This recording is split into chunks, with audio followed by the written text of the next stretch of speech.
Before the first city was ever built, before the first crown was ever worn, before written language could record the names of the fallen, human communities were already tearing each other apart.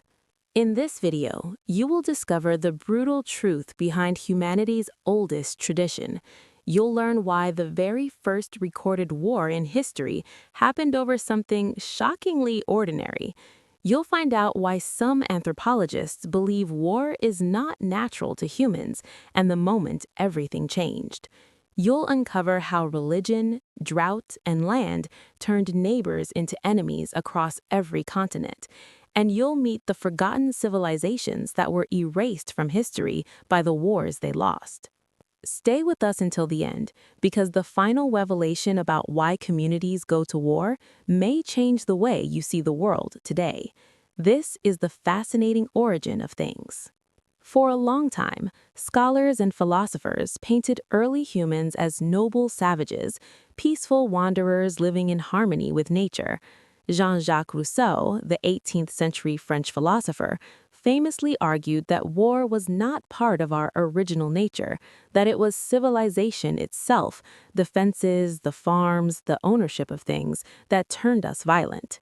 And for tens of thousands of years, this may have been largely true. Hunter-gatherer bands were small, usually 20 to 50 people, and highly mobile. When conflict arose, the easiest solution was simply to move. There was no territory worth dying for. Yet. But then, something changed. Around 10,000 to 12,000 years ago, in what historians call the Neolithic Revolution, humans stopped moving. They planted seeds, they built walls, they stored grain. And the moment you have something worth keeping, you have something worth fighting for. The oldest confirmed written record of a war between organized communities dates back to around 2700 BCE in the land of Sumer, in what is now southern Iraq. Two city-states, Lagash and Umma, and the cause?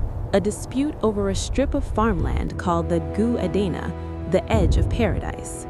The stele of the vultures, one of the most remarkable objects to survive from the ancient world, records this conflict in stone. It shows King Eannatum of Lagash leading his soldiers in a tight battle formation called a phalanx, trampling their enemies while vultures carry away the heads of the defeated. War had found its first historian, and it was war itself. But here is what is truly remarkable. This war, humanity's first on record, was not fought over glory or religion or hatred. It was fought over water rights and agricultural land. At its core, the oldest war in recorded history was a dispute over resources, and that pattern, as we shall see, would repeat itself for the next 5,000 years. Across every continent and every era, historians and anthropologists have identified four fundamental triggers that turned communities against each other. The first, resources. The second, identity. The third, power. The fourth, fear. As human populations grew, arable land, fresh water, and livestock became increasingly scarce. Archaeological evidence from sites like Crow Creek in South Dakota, where the remains of over 500 massacred individuals were found in a mass grave dating to around 1325 CE, shows prolonged drought and food scarcity triggered catastrophic intercommunity violence. The emergence of group identity, tribe, clan, language, religion, and ethnicity gave communities a powerful sense of belonging. But every us required them. Ancient Egypt drew rigid lines between Egyptian and barbarian. Greek city-states fought brutal wars against each other despite sharing a common language and gods. The Aztecs waged what they called flower wars, ritualized battles fought not to conquer, but to capture enemies for sacrifice. A war driven entirely by religious identity. As civilizations grew more complex, a new driver emerged, the hunger for power and dominance. Empires, from Akkad to Rome to the Mongols, were built through systematic, organized violence against neighboring communities. The Akkadian Empire, founded by Sargon the Great around 2334 BCE, became the world's first true empire by conquering and absorbing surrounding city-states through military force. Perhaps the most insidious driver of all, fear. Communities that felt threatened, encircled, or destabilized often struck first, not out of greed, but out of terror. The Peloponnesian War between Athens and Sparta, one of the ancient world's most devastating conflicts, was described by the historian Thucydides with haunting clarity. What made war inevitable was the growth of Athenian power and the fear which this caused in Sparta. You know, if you're finding this journey through history as compelling as I am, now is the perfect moment to do something small that means a great deal to us. Hit that like button. It tells YouTube that this story deserves to be told. Share this video with someone who loves history or someone who needs to understand why the world is the way it is. And if you haven't already, subscribe to The Fascinating Origin of Things, because we go deep on stories that most history books skim right past. The subscribe button is right there. Go on. We'll wait. As history accelerated, wars between communities stopped being local skirmishes and became civilization-defining events, reshaping borders, destroying languages, erasing peoples from the earth, and forging new ones from the ashes. Around 1200 BCE, something catastrophic happened that historians still debate today. Within the span of just a few decades, nearly every major civilization around the Eastern Mediterranean, the Mycenaean Greeks, the Hittite Empire, the Egyptian New Kingdom, the cities of Canaan and Cyprus, collapsed simultaneously. Cities were burned, populations vanished, writing systems were forgotten. The Bronze Age ended not with a whimper, but a firestorm. The culprit?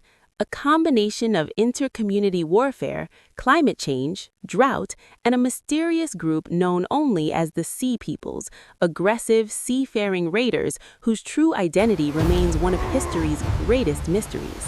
Few intercommunity wars in history were as systematically total as Rome's campaign against Carthage. After 3 brutal wars spanning over a century, the Roman Senate, influenced by the relentless warhawk Cato the Elder, who famously ended every speech with the words, "Carthage must be destroyed," ordered the complete and utter obliteration of one of the ancient world's greatest cities. In 146 BCE, Roman soldiers did not merely defeat Carthage, they burned it for 17 days. They pulled down every building, they salted the earth, at least in legend, to ensure nothing would ever grow there again. Over 50,000 Carthaginians were sold into slavery. A civilization of over 700 years was erased in weeks. This was not just war, this was an attempt at cultural annihilation. Between 1206 and 1368 CE, the Mongol Empire, rising from the steppes of Central Asia under Genghis Khan, conducted the largest contiguous land conquest in human history. Cities that resisted were annihilated. Baghdad, the jewel of the Islamic Golden Age, was sacked in 1258 CE. The Grand Library, said to hold hundreds of thousands of manuscripts, was destroyed. Eyewitnesses reported that the Tigris River ran black with ink from sunken books and red with blood from the dead. But wars are not started by armies. They are started by minds. Modern psychology and sociology have revealed disturbing truths about the human capacity for communal violence. Truths that echo what we've seen across 5,000 years of recorded history. Social psychologist Henry Toshful's groundbreaking minimal group paradigm experiments in the 1970s showed that humans will discriminate against and favor their own group, even when groups are formed completely randomly over something as trivial as a preference for abstract art. We are, it seems, hardwired to create tribes. Stanford psychologists Philip Zimbardo's work and the later research of Jonathan Haidt suggests that moral frameworks, the stories communities tell about who they are and who threatens them, are the true engines of war. Before the first sword is ever raised, there must first be a story that says, they are not like us, they are dangerous, they deserve what is coming. This is why historians note that almost every major war in human history has been preceded by a propaganda campaign, a systematic effort to dehumanize the enemy community. Roman writers called Carthaginians child sacrificers. Medieval crusade preachers described Muslims as servants of the devil. Nazi propaganda reduced Jewish communities to vermin.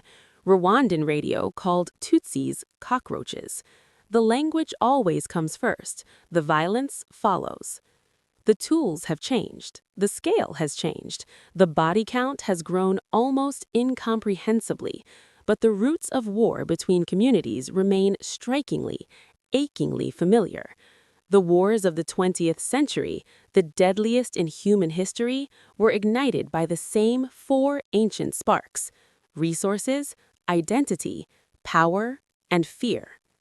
World War I, triggered by a single assassination but fueled by decades of imperial rivalry, ethnic nationalism, and an arms race built entirely on mutual fear. World War II, built on the ruins of a humiliated Germany, the rise of fascist identity politics, and the failure of communities to confront evil before it consumed the continent. The Rwandan genocide of 1994, one of the fastest mass killings in human history, in which approximately 800,000 people were killed in just 100 days, driven by colonial-era identity divisions between Hutu and Tutsi communities that had been deliberately sharpened into weapons by political leaders.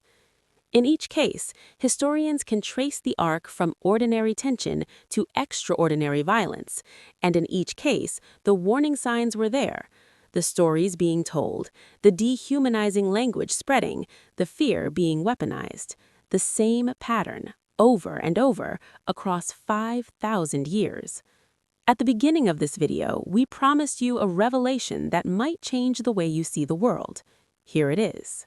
Steven Pinker, the Harvard psychologist and author of The Better Angels of Our Nature, spent years analyzing the data on human violence across history. His conclusion, controversial but deeply researched, was this: despite everything we have seen, despite the Mongol Conquests, the world wars, the genocides, we are living in the most peaceful era in human history.